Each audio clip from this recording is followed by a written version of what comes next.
Before roads, before maps, before wheels, before engines, before passports, before compasses, before GPS, humans were already crossing the world, not quickly, not easily, not through one heroic journey, but slowly, step after step, camp after camp, river after river, coast after coast, generation after generation, until one animal, born in Africa, had spread across almost every habitable part of the planet. That animal was us. And the strange part is not only how far humans traveled, it is how little they had when they did it. No written maps, no modern ships, no satellites, no weather reports, no metal tools for most of the journey, no roads waiting ahead. Just feet, memory, hunger, fear, water, fire, stars, animals, boats, and knowledge carried inside the group. So how did ancient humans travel so far? The answer begins with something simple: food. Ancient humans did not move because they wanted adventure. They moved because life moved. Animals migrated. Fruit appeared and disappeared. Waterholes dried. Rivers shifted. Seasons changed. Local food ran out. A better valley appeared beyond the next ridge. A herd moved north. A coastline opened. A drought pushed people away. A new land pulled people forward. Migration was not always a plan. Often, it was pressure. No ancient group woke up and said, "We will walk from Africa to Australia, Europe, Asia, and the Americas." That is not how deep human migration worked. It was slower than that. A group might move only a small distance in one lifetime.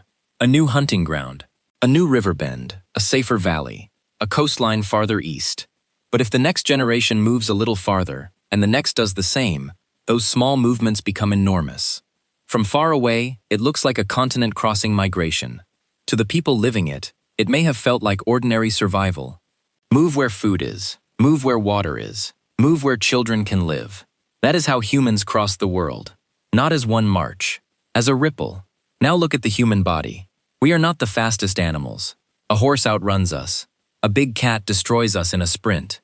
A deer disappears before we can react. But humans were built for distance in a different way. We walk efficiently on two legs. We sweat to cool ourselves. We can carry things while moving. We can keep going for hours. We can follow tracks. We can travel at a steady pace, day after day, when the body is trained for it from childhood. Before wheels, the body was the vehicle. Before roads, the foot was the technology. But walking far was not enough. A person can walk all day and still die if they do not know where water is. This is where ancient migration becomes more impressive. Humans were not just moving through land. They were reading it. A modern person dropped into a desert, forest, coastline, or mountain pass. Without tools might become lost quickly. Ancient travelers carried maps in memory. Not paper maps, living maps. Which plants grow near water? Which birds fly toward the coast? Which animal tracks lead to a spring? Which stars rise at a certain season? Which valley floods? Which mountain pass closes with snow?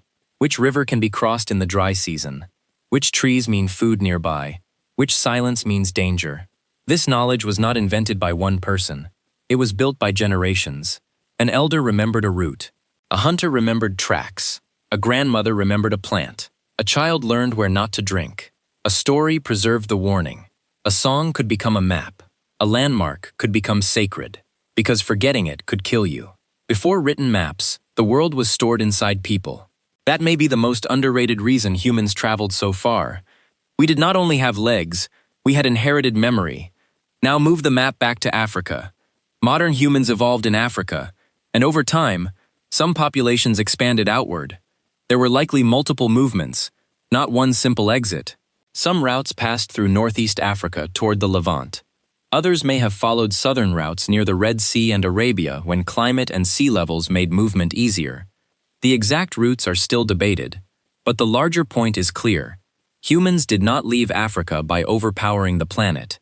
They used openings, climate openings, coastal openings, landscape openings, moments when deserts were greener, seas were lower, coasts were richer, water crossings were narrower. Migration was not only courage, it was timing.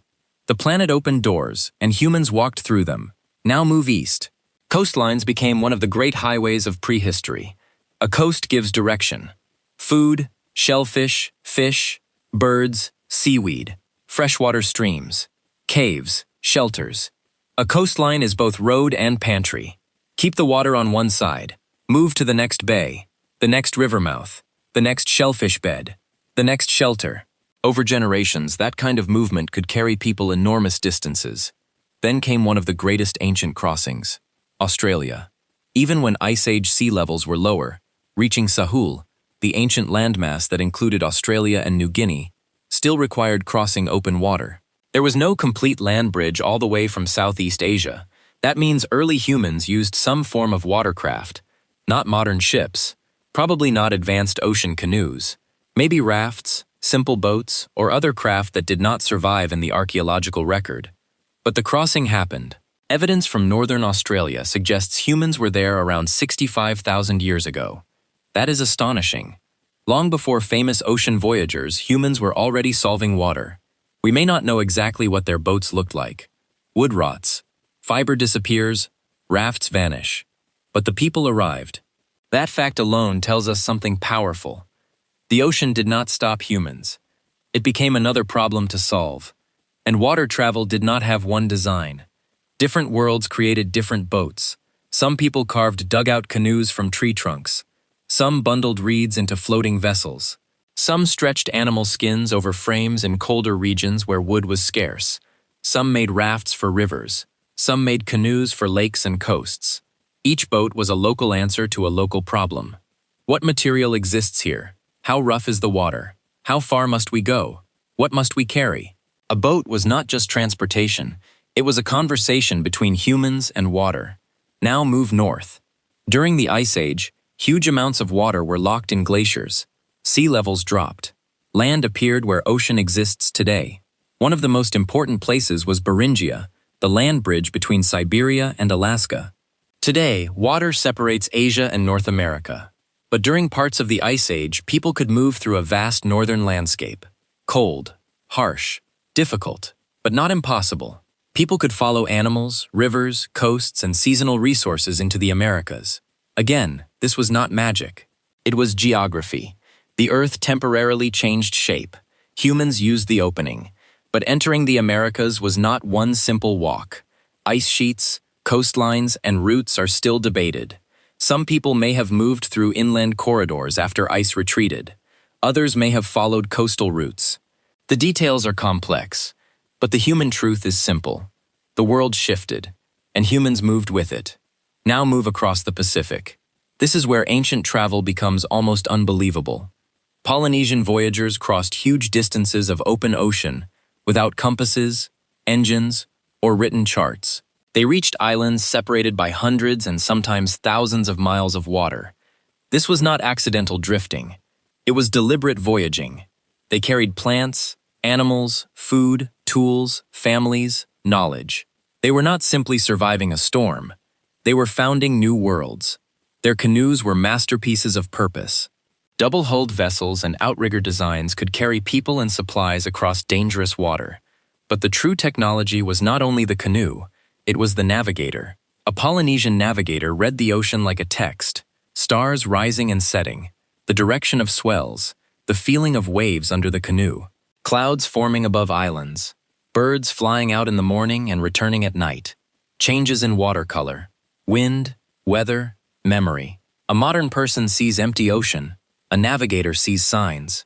An island can announce itself before it appears, not by shouting, through birds, waves, clouds, and patterns. That is not guesswork. That is practical science without paper. When people say ancient humans had no maps, that is only partly true. They had maps. Some were in songs. Some were in stars. Some were in waves. Some were inside the mind of a person trained to remember what the world was saying. Now look at rivers. Rivers were among the first highways. The Nile, the Tigris and Euphrates, the Indus, the Yellow River, the Danube, the Amazon, the Mississippi. A river gives water, food, direction, fertile land, and movement.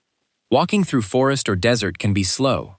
Floating downstream can be faster. Even moving upstream by boat can be easier than carrying everything overland. People did not only farm beside rivers, they traveled along them. Goods moved, stories moved, tools moved, marriage partners moved, ideas moved. A river is a road that feeds you while you travel. Then came animals. For most of deep prehistory, humans carried their own loads, but domestication changed travel. Dogs helped in hunting, guarding, and later sled travel in cold regions. Donkeys, horses, camels, oxen, and llamas expanded how much humans could carry and how far they could move. A person can carry only so much. A pack animal changes the journey. More food, more water, more tools, more goods, more distance. Camels transformed desert travel. They could endure heat and go longer without water than many other large animals. With the right saddle and knowledge, camels made routes across the Sahara, Arabia, and Central Asia far more practical. Deserts that looked almost impossible became corridors. Salt moved, gold moved, textiles moved, spices moved, ideas moved, religions moved, languages moved. Everything moved with the caravans. Travel was not just movement, it was connection. But desert travel also required one more ancient technology: water storage. People carried water in treated animal skins, gourds, leather bags, and later ceramic vessels. A water container was not a simple object. It was survival in portable form. And knowing where the next reliable water source stood could matter more than strength, speed, or courage. A spring remembered by an elder. A well known only to traders. A valley that held water after rain. A dry riverbed where digging still found moisture. These were not details. They were life. Now think about trade. Long before modern roads, ancient people exchanged materials across astonishing distances. Stone from one region appears hundreds of miles away. Shells travel inland. Obsidian moves across mountains and seas. Amber moves across Europe. Salt crosses deserts. Metals move through networks of traders who may never meet the final buyer.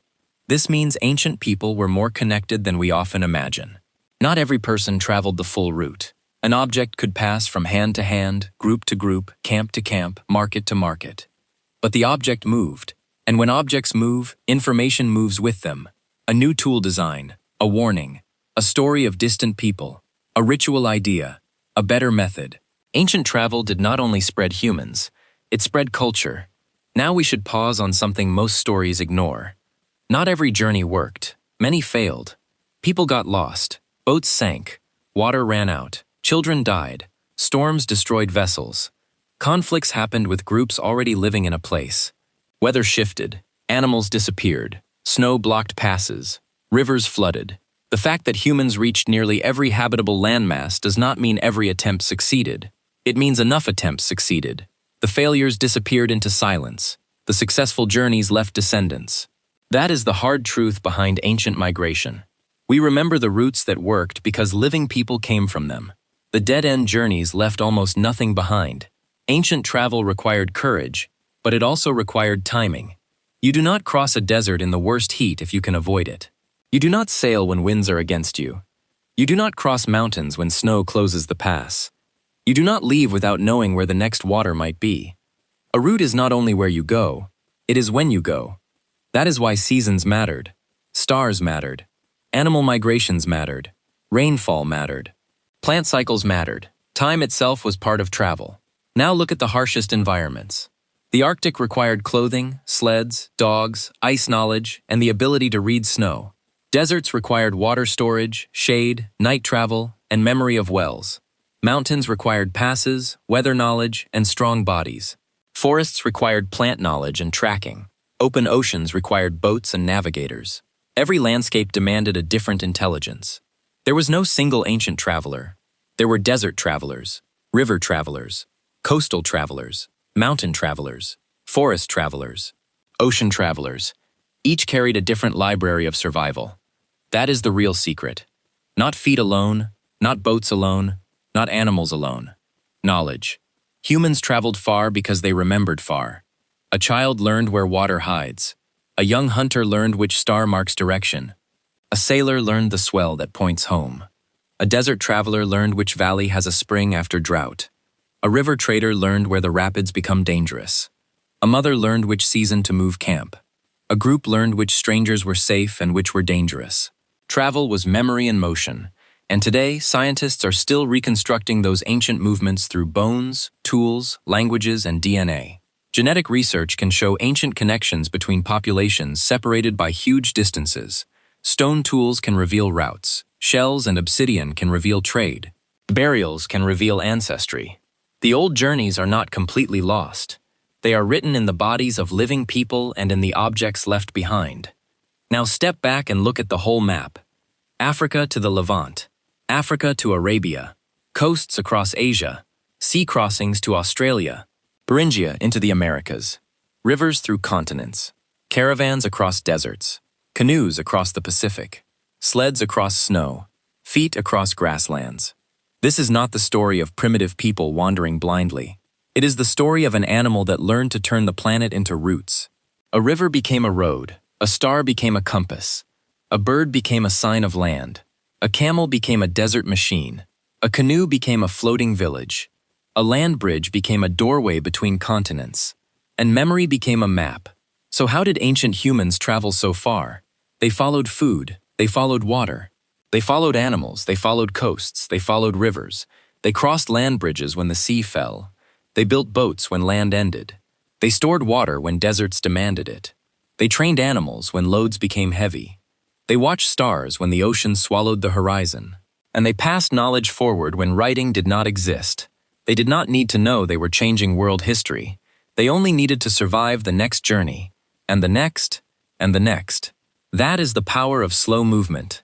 One group moves a little farther. One generation learns a little more. One crossing succeeds. One canoe reaches land. One child remembers the route. One story preserves the warning. Over thousands of years, those small movements became the human occupation of the planet. Before maps, humans had memory. Before roads, humans had feet. Before engines, humans had endurance. Before GPS, humans had stars, rivers, birds, coastlines, and elders who knew the way. And before the world became connected by satellites and aircraft, it had already been connected by something much older. The willingness of human beings to keep moving when the place they knew was no longer enough. That is why we are everywhere. Not because one ancient person crossed the world, because millions of ordinary people across thousands of generations kept walking a little farther than the people before them. And sometimes, when the land ended, they built a boat and kept going.